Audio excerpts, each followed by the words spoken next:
Good evening. Welcome back to my late night spook show here on the Horror and Metal channel. I'm Lord Hellhound, and this is Loathsome Lore episode 49.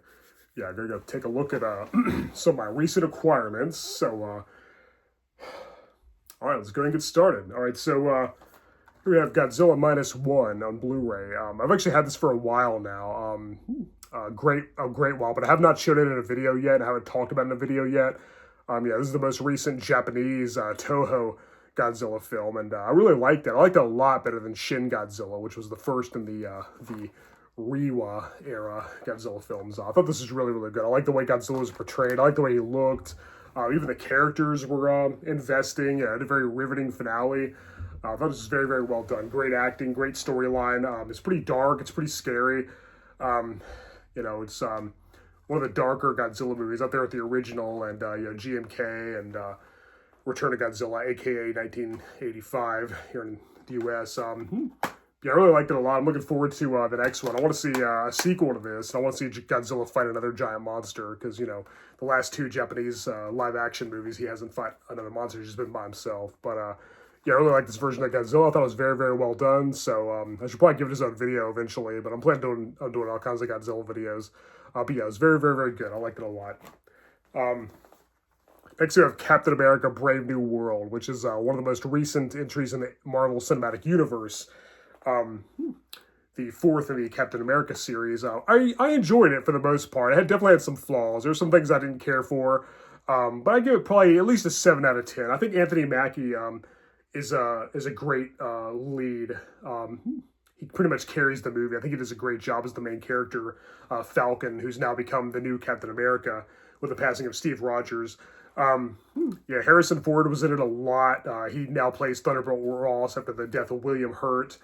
He does a great job. The Red Hulk was awesome. We didn't see him very much. He wasn't in it very long, but and it's kind of unbelievable that the Falcon, now the new Captain America, without taking any super soldier serum, can go toe to toe with a Hulk.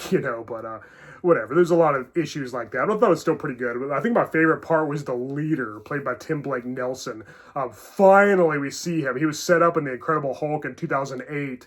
It took this long for them to finally show him, and characterization-wise, he was great. Personality-wise, he was awesome. His lines, his delivery, his mannerisms, Nelson nailed it. I didn't really care for the look. At least they made him green. I'm glad they made him green because, not making him green seems like something the MCU would do.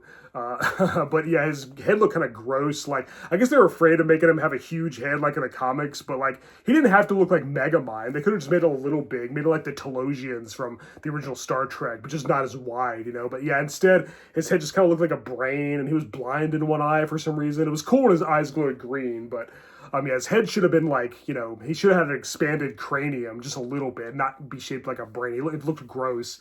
But, the glowing eyes was cool, like I said. At least he was green. I was afraid they weren't going to make him green because that would have been really stupid.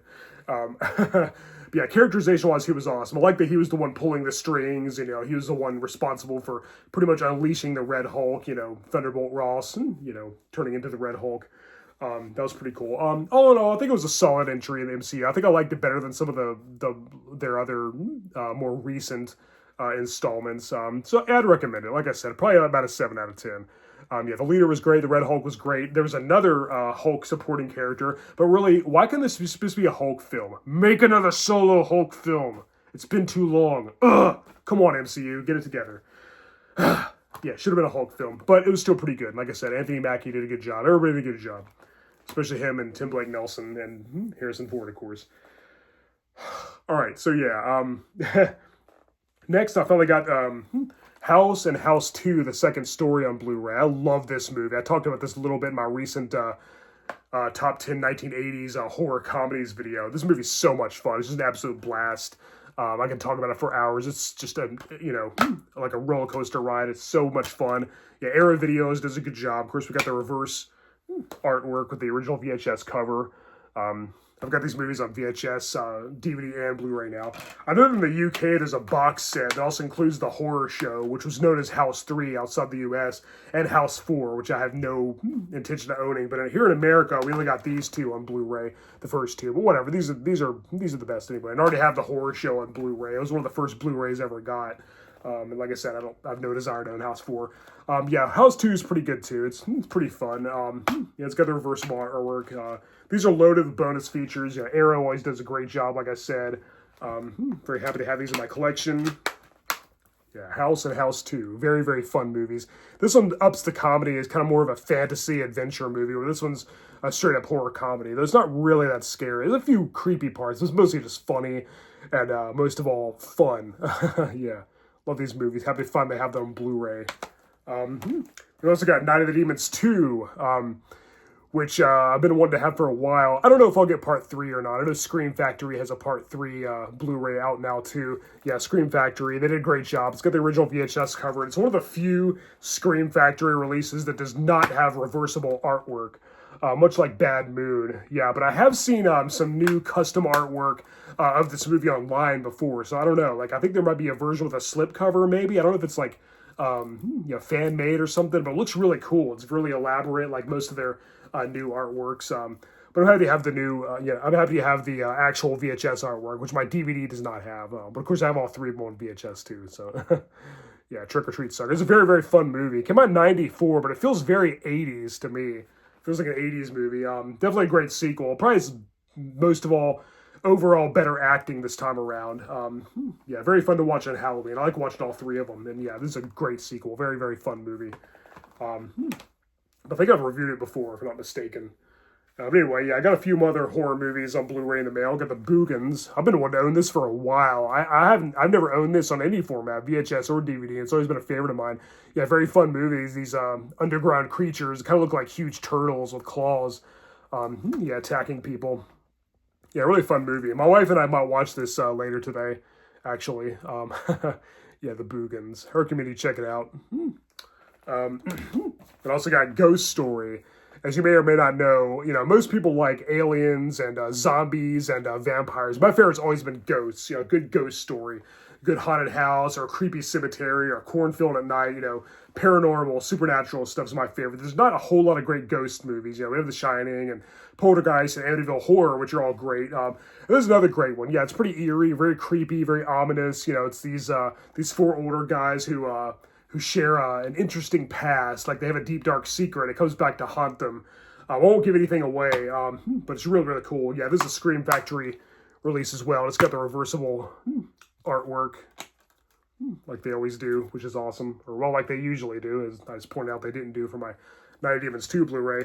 Yeah, if you haven't seen this movie, check it out. It's based on the novel by Peter Straub. Came out in 1981. Yeah, very, very eerie, very creepy movie. Some genuinely frightening scenes, which is awesome. Yeah, I highly recommend it. Very, very good. Yeah, I saw this for the first time years and years and years ago, and I was and it really made an impression. So yeah, I recommend it. All right, that's it for Blu-rays. Also finally got the complete series of Obi-Wan Kenobi, the Star Wars spin-off. I know it says season 1, but really it's just the whole series. There's 6 episodes, just the mini-series. I really love this. I thought it was awesome. Ewan McGregor does an amazing job. He's great as Obi-Wan Kenobi. He was one of the best parts of the prequels, and I'm really glad he's got his own show. Of course, it takes place between episodes 3 and 4, and I think in that respect is better than Rogue One. Because that's characters I actually care about, and Vader's in it. It's really, really awesome. Hayden Christensen, I think, actually plays him. They actually have a lightsaber duel, which is freaking awesome. Leia's a character. We see Luke briefly. Yeah, we see some Wookiees. We see some really cool aliens. Yeah, I really like this. Like I said, I think I liked it just as much as The Mandalorian, which is another great show that I need to get that on DVD. Maybe when it finishes, if they have a complete series, collection box set, I'll get that. But yeah, very happy to have this to my collection, because when it comes to Star Wars, this is one of the best things they ever did, in my opinion. I thought I really, really liked it. Yeah, it's awesome. Yeah, there's Vader. Yeah, it was really, really good. If you haven't seen it yet, check it out. It's on Disney Plus if you have that.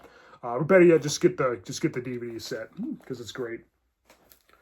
All right, now let's look at some comics. I've been wanting this one for a while. This is Superman, Volume 1, issue 199, where he has a race with the Flash. Yeah. Who's the fastest man alive? The race between Superman and Flash. Yeah. Really good issue. It's funny because they also had a race in World's Finest, issue 199. Yeah, the same number. Maybe that was intentional. I don't know. But yeah, Superman 199. The race between Superman and the Flash.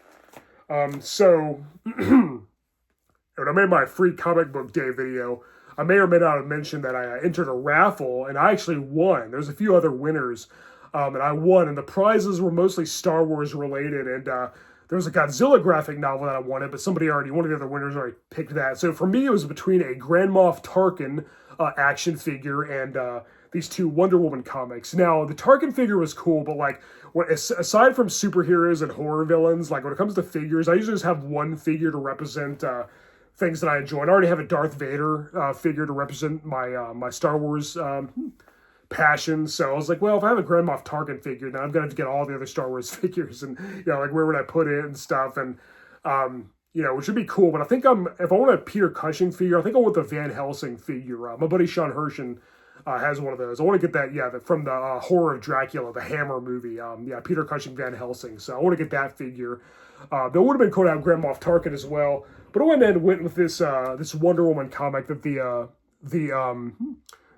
cashier at the store, at the comic book store, recommended. He said it was really good. He said if you're into Greek mythology, you really like this, which I am. And of course, I'm a huge Wonder Woman fan. But I'm a comic guy, so I figured, I'll just get this. It would have been cool to have that Grand Moff Tarkin figure, but I'm probably going to get that Peter Cushing Van Helsing eventually. So I was like, can never have, too many Wonder Woman comics, so I went with that. And he said it was a really great read. They're on issue 7 now, so this is the first issue. Yeah, Absolute Wonder Woman. And it looks really cool. I've read about it a little bit online, too, so look forward to reading that whole series. Yeah, maybe I'll get them all eventually.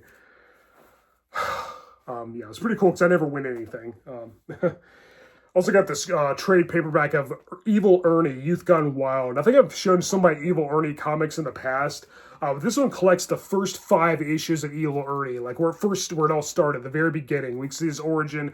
He's a serial killer named Ernest Fairchild who killed his parents, and he has these dreams and fantasies of a Lady Death who promises to resurrect him and make him a powerful zombie that's going to bring about Armageddon, essentially. And they call it the Mega Death. Yeah, he's like a metalhead zombie, which is pretty cool. Yeah, he's a really cool horror villain. It'd be awesome if they made this into a movie or a TV series or a cartoon.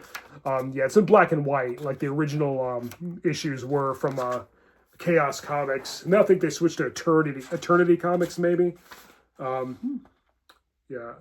maybe it started out Eternity Comics. I don't know. I get it confused. There's been so many different distributors. Yeah, it's created by Brian Pulido, who wrote it, and Stephen Hughes illustrated it. Yeah, great artwork. It's very, very violent, very gory, and very sadistic. It's just really brutal. Like I said, Evil Ernie's an awesome horror villain. Probably the coolest horror villain that's, debuted in comic books as opposed to movies.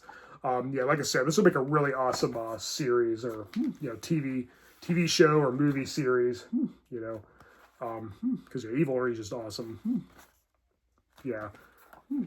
It'd be cool to get the actual issues of this, but they're really pricey now.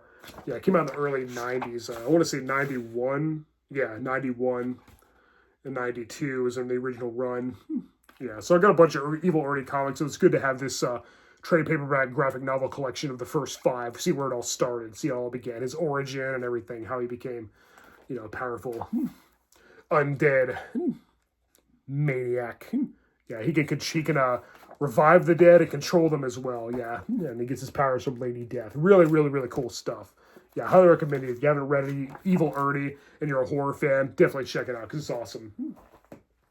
I also got this a while back. I got this for Christmas, actually. It's just been a while, but I haven't showed it in a video. It's Spider-Man for PS4. And I know they now have Spider-Man 2 on PS5, and also Spider-Man Miles Morales, which is like a spin-off.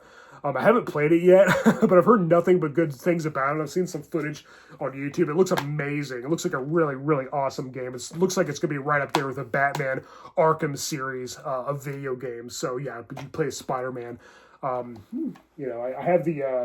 I had a Spider-Man game for PlayStation. Then I had the adaptation of Spider-Man 2, the movie, the video game adaptation for your PS2. But this one looks way better than those. This is going to be awesome. Yeah, it looks like a really, really fun game. So I look forward to playing it. I just need to get around to it because I've had it for a while and haven't played it yet. I know. What am I thinking? I need to get right on that. Maybe I'll start it later today. And finally, I got this Undertaker action figure. Yeah, the Undertaker's been my favorite wrestler for decades, yeah. So it's about time I had an action figure of him. It'd been cooler if he had the trench coat and the top hat, but it's still a pretty cool figure. You can see his tattoos and detail, and of course his eyes are rolled back up into his head like he does. Yeah, the Phenom, the Dead Man. Yeah, my favorite wrestler. Of course my favorite wrestler is going to be the one with the undead funerary theme. He's like a horror villain. And everybody would have been really cool if he played a horror villain in a movie. So yeah, really cool to have this action figure, The Undertaker, my favorite wrestler. All right, guys, I think that's pretty much it for my recent purchases. If you've got anything cool lately, let me know in the comments below. If I think of anything else to add, I'll add it in the description. As always, thank you for watching my late night spook show here on the Horror and Metal channel. I'm Lord Hellhound, and this has been Loathsome Lore episode 49. Wow, we're almost at 50. Yeah. All right, guys. Well, yeah, thank you for watching my show, and until next time, later.